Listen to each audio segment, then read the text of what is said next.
दोस्तों, उत्तर प्रदेश के लखनऊ को नवाबों के शहर के रूप में जाना जाता है।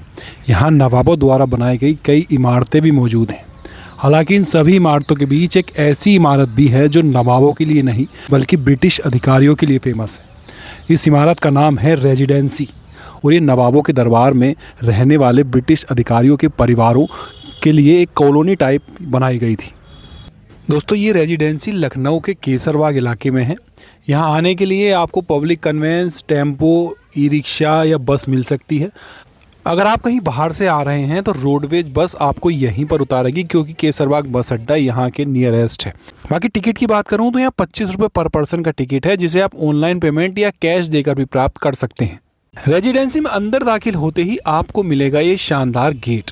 इस गेट की अगर मैं हिस्ट्री की बात करूं तो इसका निर्माण लखनऊ के नवाब शहादत अली खान ने उस समय अवध के रेजिडेंट रहे कैप्टन बेली के सम्मान में कराया था। कहते हैं 1857 के युद्ध में इस रेजिडेंसी को आक्रमणकारियों से बचाने के लिए इस गेट में अंदर की तरफ से मिट्टी भर दी गई थी, लेकिन आक्रमणकारियों के हमले में ये गेट बुरी तरह से क्षतिग्रस्त हो गया। 1857 की क्रांति दिल्ली में होने के बाद 30 मई 1857 तक ये क्रांति लखनऊ में भी फैल गई। उस समय अवध के मुख्य आयुक्त हेनरी लॉरेंस हुआ करते थे। क्रांति को देखते हुए उन्होंने सबसे पहले रेजिडेंसी में रसद की आपूर्ति करते हुए इसकी पूरी किलेबंदी कर दी।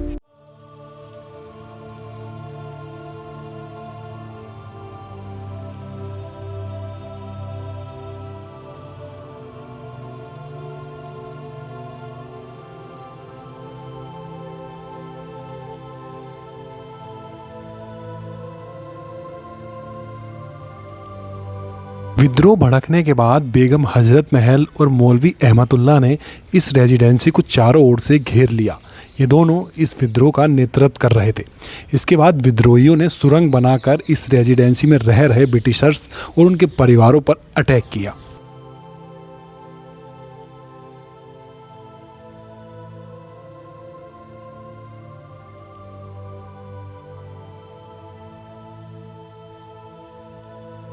विद्रोह के दौरान लखनऊ के मुख्य आयुक्त हेनरी लॉरेंस की गोली लगने से मौत हो गई। उनकी कब्र आज भी चर्च के पास रेजिडेंसी में बनी हुई है। –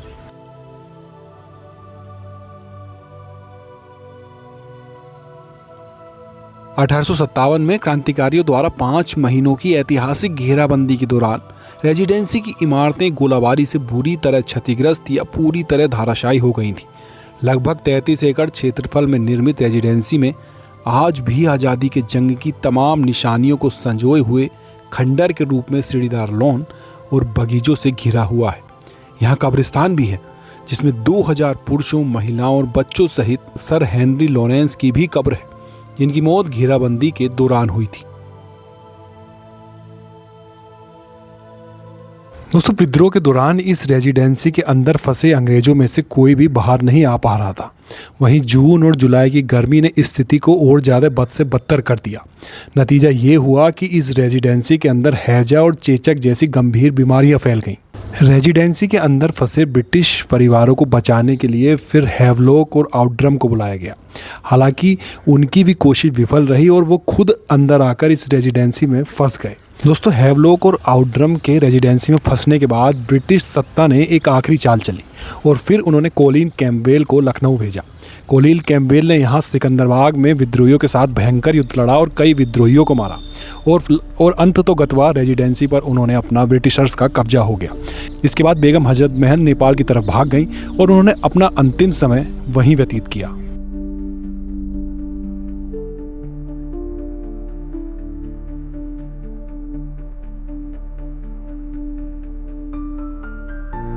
दोस्तों, एक बात तो साफ है, अगर आप इस रेजिडेंसी में आएंगे और इसके चारों ओर परिसर में घूमेंगे तो 1857 के विद्रोह की यादें यहाँ आकर ताज़ा हो जाएंगी। क्योंकि अगर आप आंख बंद करके महसूस करेंगे और इन दीवारों को देखेंगे, दीवारों में हुए छेदों को देखेंगे और इस जर्जर इमारत को देखेंगे, तो आपको साफ लगेगा कि कितना भयंकर 1857 का विद्रोह रहा होगा और कैसे विद्रोहियों और अंग्रेजों के बीच पूरा युद्ध लड़ा गया होगा।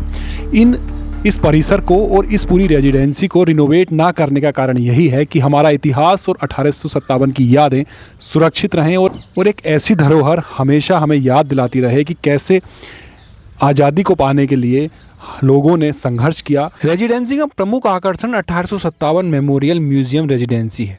ये संग्रहालय 2 मंजिलों में फैला है, भूतल और तहखाना। संग्रहालय में फोटोग्राफ, लिथोग्राफ और पेंटिंग का अच्छा कलेक्शन है। कैमरा, मोबाइल और बैग संग्रहालय के अंदर ले जाने की परमिशन नहीं है। संग्रहालय के बाहर आपको निःशुल्क लॉकर की सुविधा भी मिल जाएगी। दोस्तों, आज़ादी की गाथाओं के साथ साथ इस परिसर में ग्रीनरी भी काफ़ी मात्रा में है और काफ़ी बड़ा ये परिसर है। यहाँ लॉन बने हुए हैं, पेड़ लगे हुए हैं और चहचहाते हुए पक्षी यहाँ की फ़िज़ाओं को और ज़्यादा सुकून से भर देते हैं। तो अगर आप ग्रीनरी पसंद करते हैं, हिस्ट्री में इंटरेस्टेड हैं और आज़ादी की गाथाओं को महसूस करना चाहते हैं, तो ये आपके लिए परफेक्ट प्लेस साबित हो सकता है।